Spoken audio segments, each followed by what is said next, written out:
Ситуация с коронавирусом в республике стабилизировалась, результаты принесли ограничительные меры и возросшие темпы вакцинации. Тем временем непривитые в возрасте 60+ продолжают оставаться дома. За продуктами и лекарствами вместо них ходят социальные работники. Подробности далее. Вот я купила вашему котику-малышу еду на неделю. Подопечных в этой квартире у Ирины Дегтяревой двое. Один из них – кот с особыми предпочтениями к покупному корму. И его вкусы тоже придется учитывать, чтобы бабушка лишний раз не выходила на улицу. Мне приносит, что мне нужно. Для кошек надо все приносит. Что приносит, она найдет и приносит. Это в этом молодец она. Вот 5 лет никакого у нас между этими ничего никогда не было, ничего. За время самоизоляции забот у соцработников стало больше, но для Ирины Дегтяревой пенсионеры давно родные. Кроме стандартных обязанностей помочь по хозяйству или доставить необходимое, она заботится и о настроении своих подопечных. Сегодня, к примеру, к сумке с продуктами в подарок букет цветов. Иногда варить надо обед, варят обед, вместе покушаем. Все, потом музыкальная пауза у нас есть. У них мало общения, и для них вот ты это все.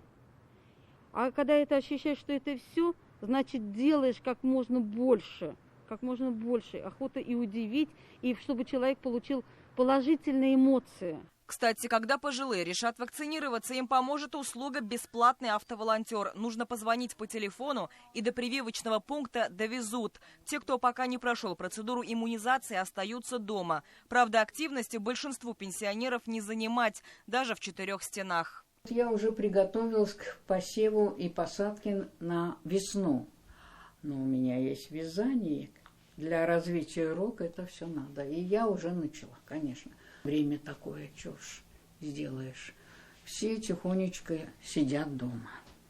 За соцработником Ленинского района столицы Анной Каюмовой закреплены 20 пожилых горожан. Все заявки на продукты и лекарства принимаются по телефону. Поэтому на связи она, по сути, весь день. Я приношу им продукты, помогаю по хозяйству. Ну что, вот в такие дни, когда у нас самоизоляция, они больше нуждаются в нас, чем какие-то другие дни. Ситуация в республике с коронавирусом стабилизировалась. Ношение масок, социальная дистанция, самоизоляция и вакцинация принесли свои плоды. Победой в любом случае будет считаться коллективный иммунитет к заразе, которая ввела жесткие коррективы на все сферы жизни. Динара Таймасханова, Владимир Шевчук, Константин Носов, Марат Истамгалин. Новости Уфа.